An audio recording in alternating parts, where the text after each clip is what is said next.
Avant de quitter ce monde, le pape François a révélé une vérité qui a stupéfié toute l'Église catholique.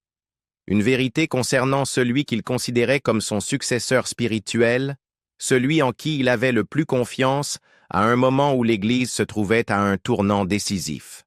Cette personne, c'était le cardinal Luis Antonio Tagle, qu'il appelait parfois d'un nom spécial, le berger de la miséricorde. Qu'est-ce qui a poussé le pape François à placer une confiance si profonde en lui? Et cela pourrait-il constituer l'héritage final qu'il laisse à l'Église? Plongeons dans cette histoire jamais racontée. La vérité que le pape François a révélée au sujet du cardinal Tagle, juste avant que ses yeux ne se ferment pour la dernière fois. La mort du pape François est le signal mystérieux. Le matin du 21 avril 2025, le monde s'est réveillé au son des cloches d'église résonnant à travers villes et villages. De la basilique Saint-Pierre à Rome jusqu'aux petites chapelles nichées dans les montagnes d'Amérique du Sud, un message solennel fut partagé. Le pape François était décédé. À 88 ans, Jorge Mario Bergoglio, connu du monde entier sous le nom de pape François, a rendu son dernier souffle au palais apostolique. Son décès marqua la fin d'un pontificat qui, pendant plus de 12 ans, avait tenté de renouveler l'Église catholique, de la conduire au cœur des luttes contemporaines, du changement climatique à la justice sociale, et de la rapprocher des pauvres, des oubliés et des marginalisés. Au cours de ces derniers mois, la santé du pape s'était visiblement détériorée. Le 14 février, il fut hospitalisé pour une bronchite, une affection qui s'aggrava rapidement en pneumonie bilatérale. Des examens révélèrent ensuite une infection polymicrobienne, une complication agressive nécessitant une intervention médicale intense et complexe. Bien qu'il ait quitté l'hôpital le 25 mars, il restait affaibli et son emploi du temps fut considérablement allégé. Des sources internes au Vatican indiquèrent que le pape continuait à recevoir ses plus proches collaborateurs, mais ses apparitions publiques devinrent rares et brèves. Pourtant, peu s'attendaient à une fin aussi soudaine. Sa mort, survenue le lundi de Pâques, portait une charge symbolique qui ne passa pas inaperçue.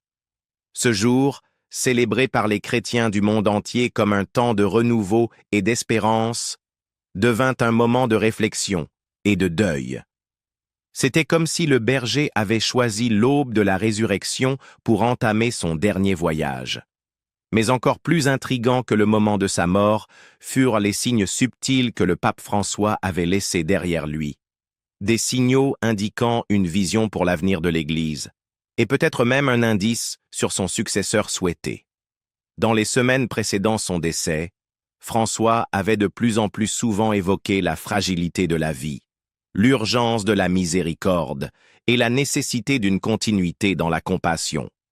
Ses homélies étaient marquées par un ton de douce urgence, comme s'il sentait que la fin était proche. Plus notable encore, lors d'une audience privée avec un groupe restreint de cardinaux début avril, François aurait profondément réfléchi à la nature du leadership. Selon des sources proches du Vatican, il aurait déclaré « L'Église a besoin d'un cœur qui écoute, pas seulement d'un esprit qui gouverne. Celui qui guide doit d'abord s'agenouiller aux côtés des blessés. » Cette déclaration, bien qu'elle ne nommât personne, fut largement interprétée par ceux présents comme une allusion à peine voilée au cardinal Luis Antonio Tagle, le prélat philippin connu pour sa profonde humilité et son engagement indéfectible envers les pauvres. De plus, les dernières apparitions publiques du pape François mirent étonnamment en lumière le cardinal Tagle. Lors de la messe chrismale du Jeudi Saint, le pape, affaibli mais déterminé, invita Tagle à prononcer une partie importante de l'homélie, un geste peu courant dans une célébration liturgique aussi centrale. Les observateurs remarquèrent l'émotion dans la voix de Tagle, la manière dont il parlait de service, d'amour et de sacrifice, des thèmes qui avaient défini le pontificat de François. Était-ce simplement une marque de respect envers un allié proche, ou bien quelque chose de plus, un adoubement silencieux, un signal de continuité? Le Vatican, fidèle à sa prudence, ne fit aucun commentaire officiel sur la succession. Pourtant, dans les couloirs du palais apostolique, les discussions avaient déjà commencé. L'Église entrait dans un temps de deuil, mais aussi dans un temps de choix.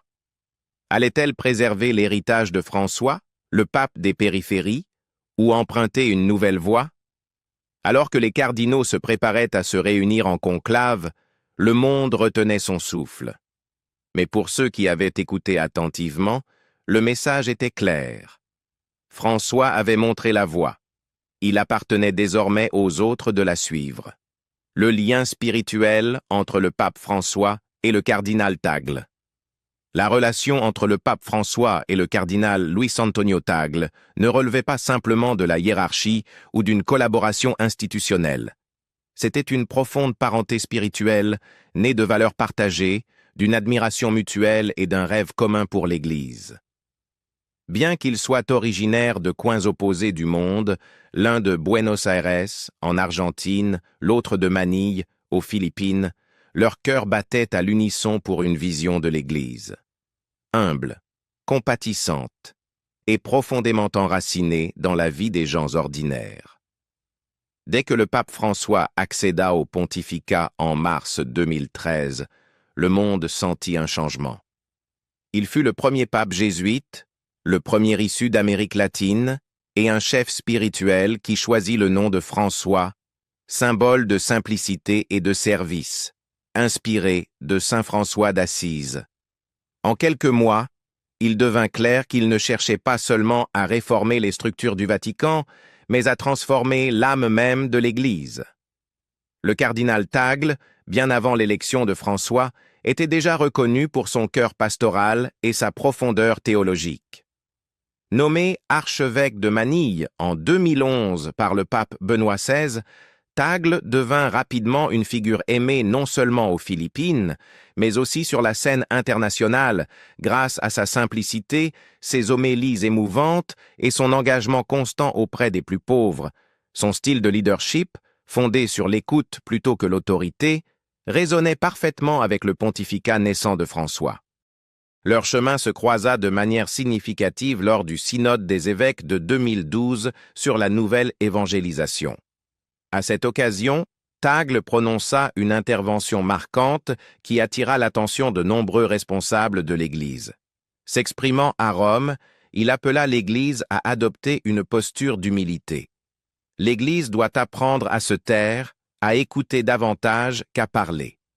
Ces paroles résonneront un an plus tard dans le ton même que le pape François allait adopter.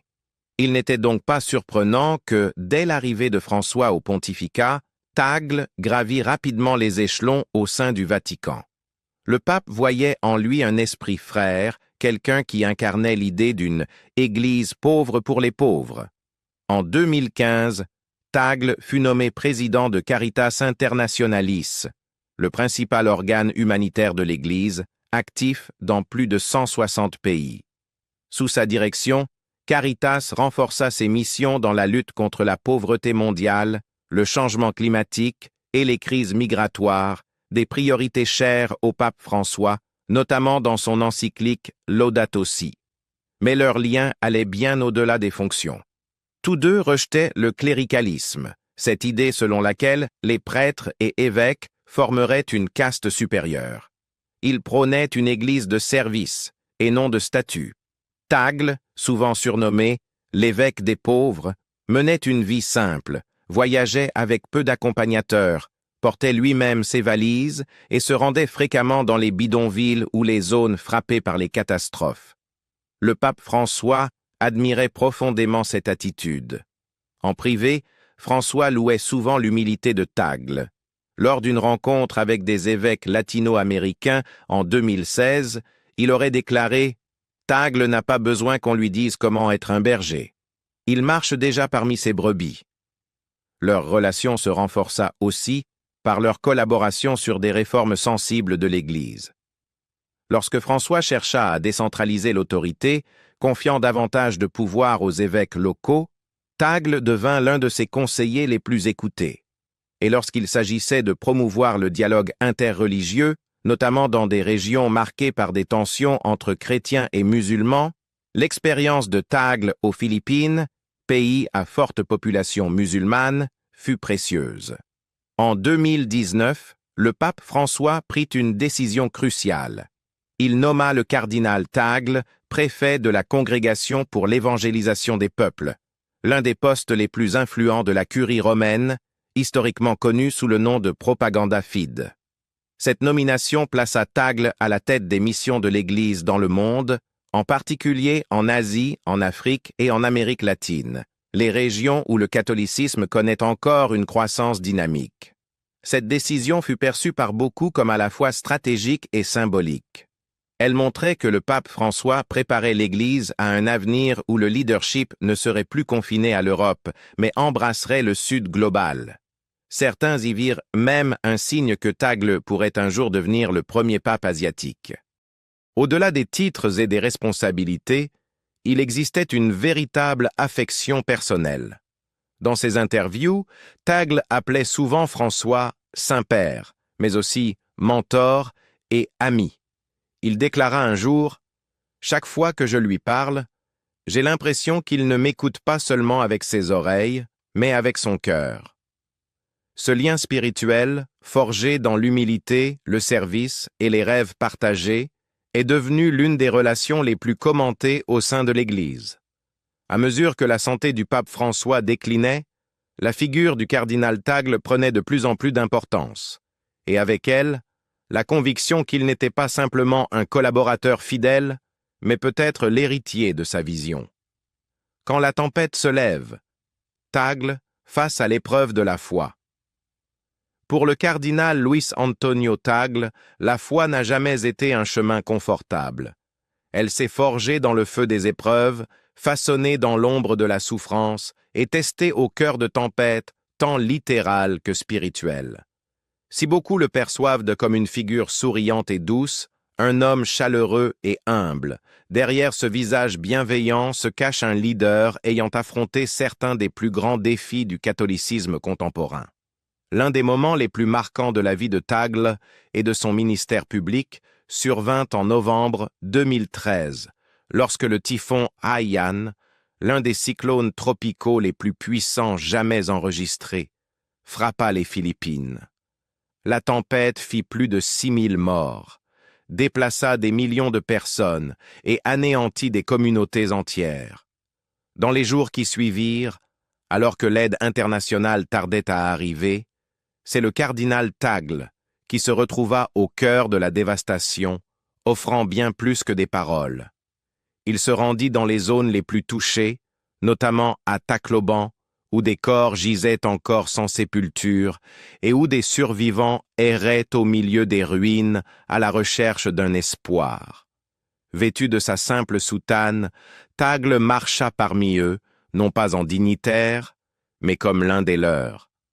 Il pleura ouvertement avec les familles en deuil, célébra la messe au milieu des gravats et déclara au monde « La douleur de notre peuple est la douleur du Christ ». Cet acte de solidarité profonde trouva un écho à l'échelle mondiale.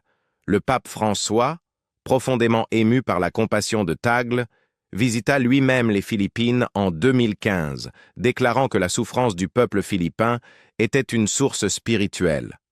Le leadership de Tagle à cette époque ne se traduisait pas par des discours grandiloquents ou des gestes politiques, mais par une présence constante, une écoute attentive et une incarnation de la miséricorde, les vertus mêmes que le pape François ne cessa de prôner.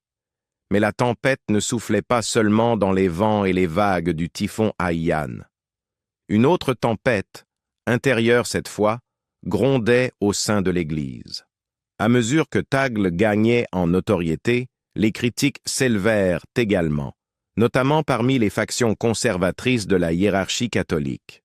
Beaucoup voyaient son insistance sur la compassion et l'inclusivité comme une dérive dangereuse par rapport à l'orthodoxie doctrinale.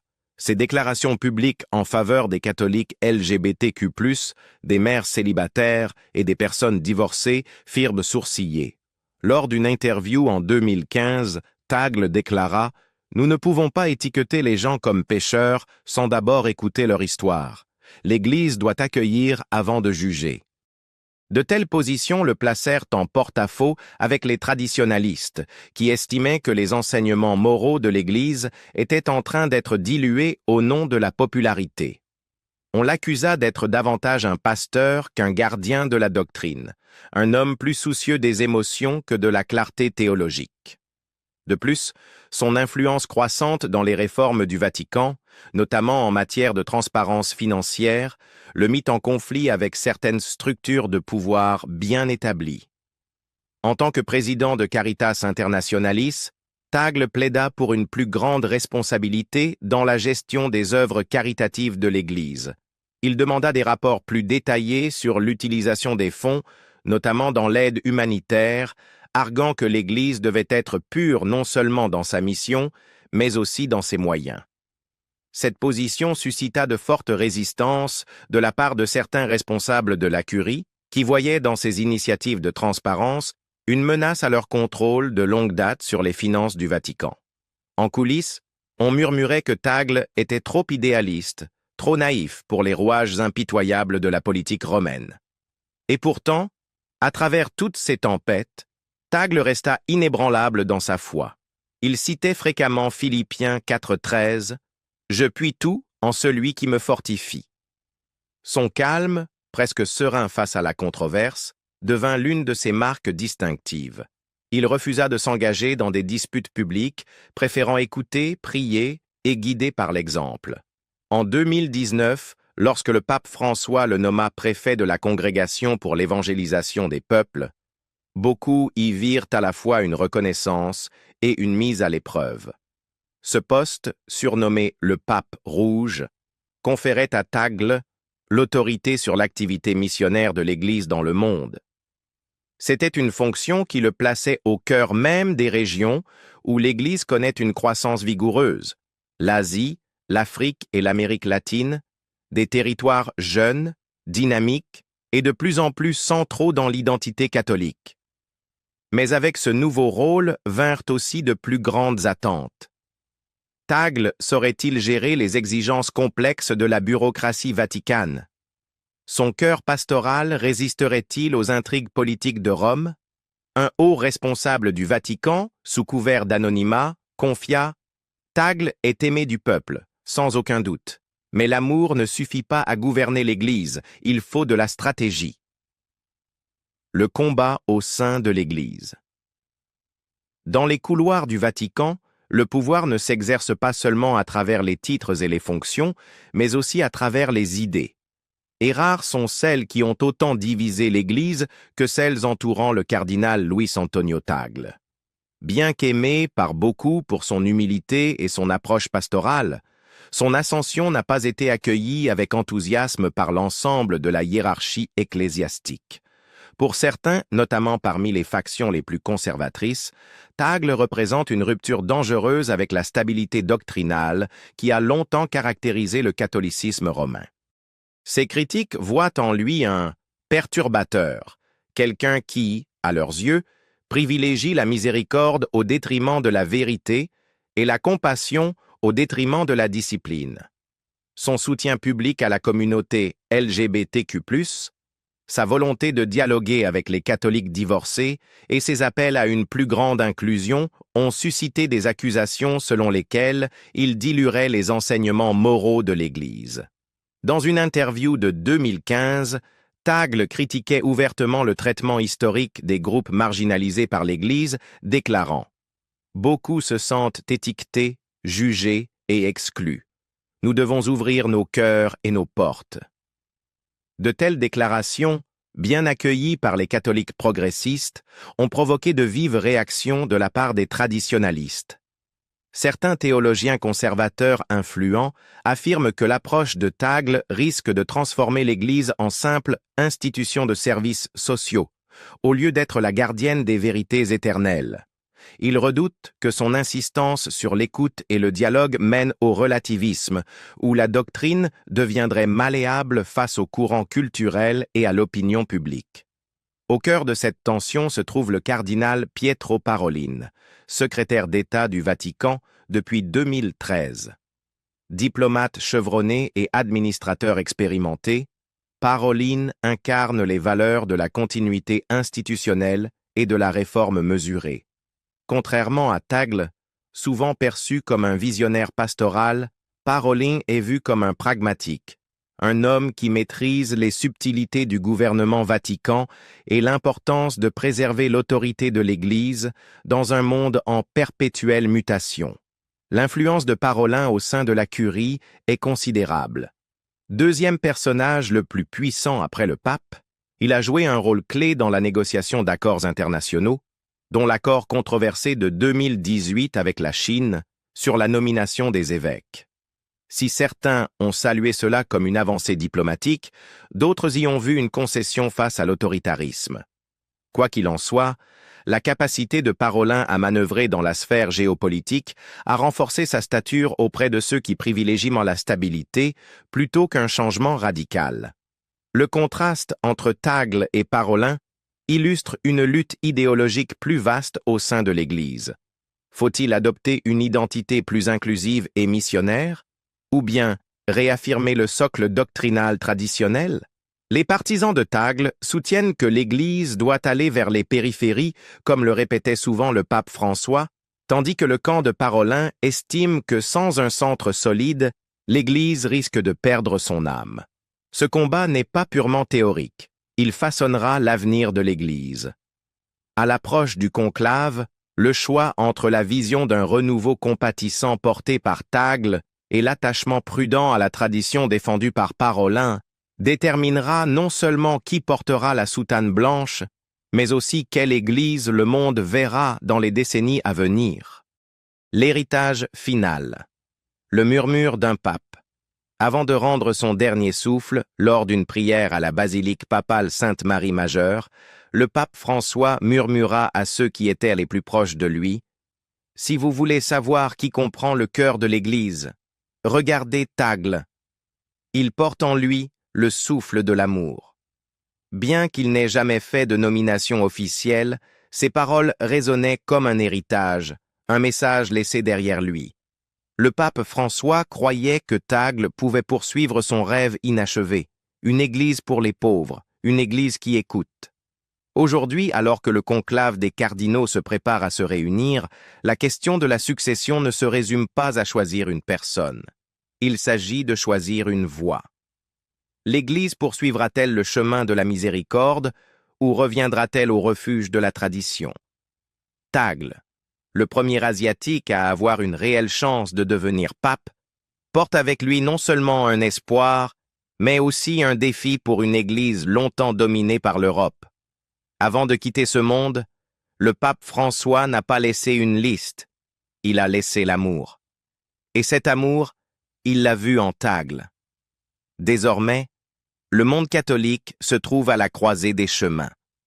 Il ne s'agit pas seulement de choisir un homme, mais de choisir une direction. Et vous, qu'en pensez-vous? Tagle pourrait-il devenir le pape de l'amour, de la guérison? Ou bien l'Église choisira-t-elle une autre voie? Partagez vos pensées, car la vérité, parfois, ne se crie pas. Elle se murmure au moment le plus juste.